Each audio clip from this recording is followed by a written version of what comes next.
Hi, it's Sitting Duck, and it looks like I might have a bit of a problem. This is the exotic drawers, the exotic additive drawers of the cheese fridge, and it turns out there's a lot more here than I thought. This is a garlic and Korean chili Gouda, one of my very favourites. A really, really lovely colour, mild flavour. The garlic really lifts it.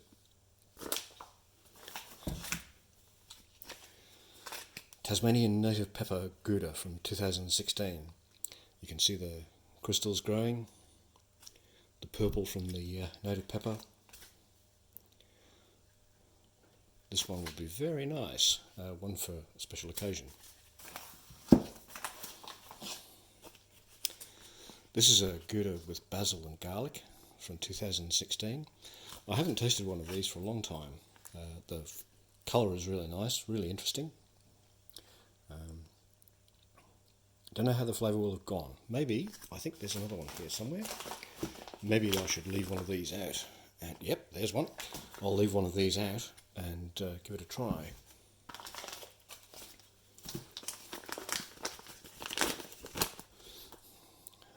This is Gouda with native pepper. This is just a quarter of one that we've cut earlier.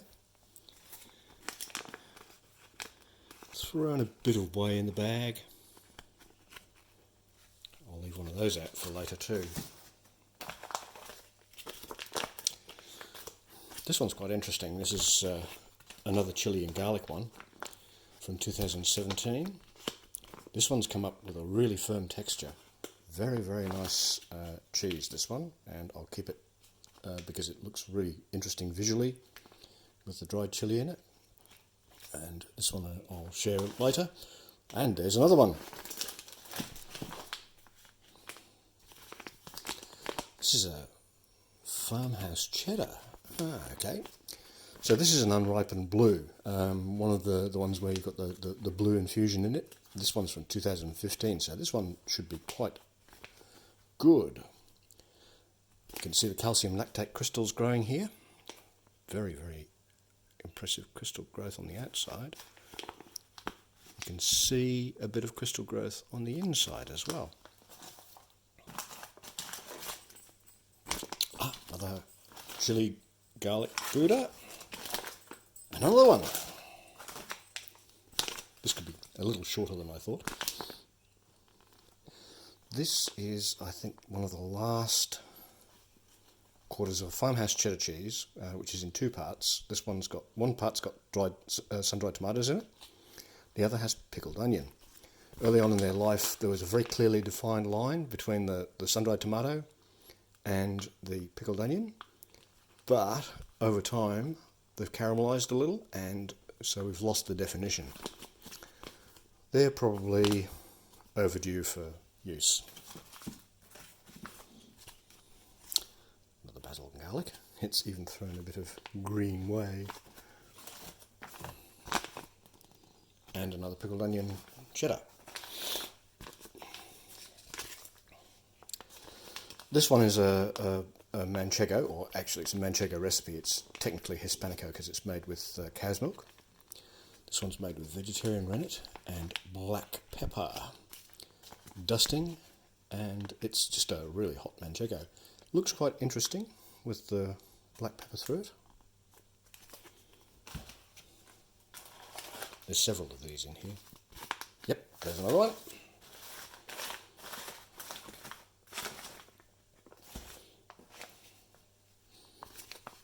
This was an interesting experiment, bicolour. Sriracha, which is the chili and garlic, and Tasmanian native pepper and mustard, I think.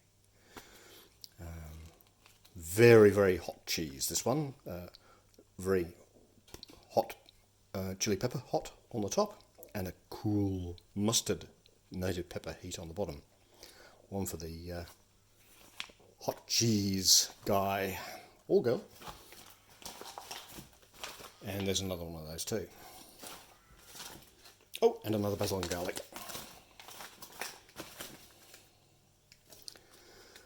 This is an interesting one which is kind of out of place. This was when I was experimenting with softer cheeses in a vacuum pack And what I've done is, this is a bit of a soft drink bottle, which I've wrapped around the cheese so that the vacuum sealing won't squash it flat.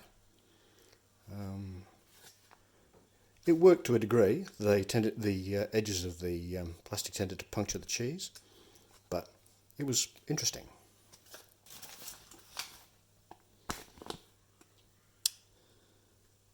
Okay, this is a chili gouda, which I've brined in, rather than a conventional salt brine, this one has been brined in a salt and sweet brine. So the aim was to get a sort of a sweet chili, but the textures worked out really well. Again, this is another one that I should probably try again, considering it's 3.5 years old.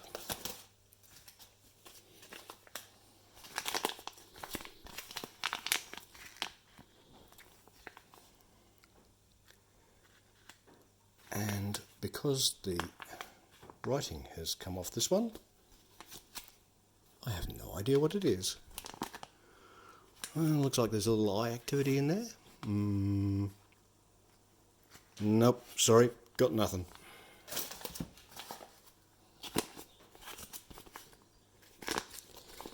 This is one of the early Goudas with cumin seed. It didn't work as well as I had liked, because I didn't treat the seeds properly.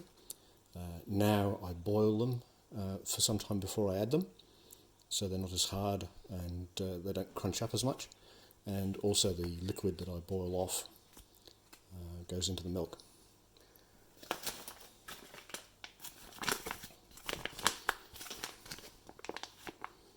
Another dried tomato and pickled onion one. You can actually see the dried tomato in here. Looks quite nice. It looked nicer when it was younger. This one is interesting. This is made with Shima wasabi. Shima is a company that grows wasabi in Tasmania of extremely high quality. Very, very desirable, extremely expensive as well. This one was made with a powder. Originally, when this first came out of the mould, it was quite green. But the green has faded over time. You can see these tiny, tiny bubbles that come from the powdered wasabi that I've used. Used as nucleation perhaps for propionic Shimano bacteria. The wasabi flavour fades over time, so there's probably not much left in this one. Again, I'll have to try that one and see. Maybe I need volunteers to come and give me a hand. This one, cumin seed again, that's another one. This one is a traditional pepperata, a cheddar with green peppercorns. Don't even remember making that one. And there's another part.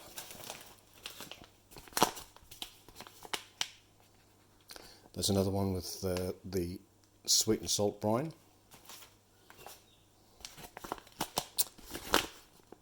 And this one is a farmhouse cheddar, which has had lipase added to it, so it gives it that Italian stinky kind of flavour. And pickled jalapeno chilies, grown here and pickled here, of course.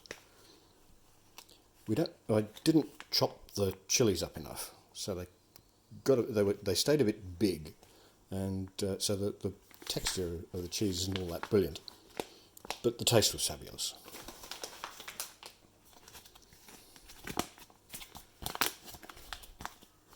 And that's another one with slightly smaller pickled jalapenos, and you can even see the seeds in some of them. Another wasabi, another sweet and salt, another Gouda with cumin, and that looks like another Gouda with cumin. And that's all we have in the 3 exotic drums. Looks like I might have to be doing a bit of tasting.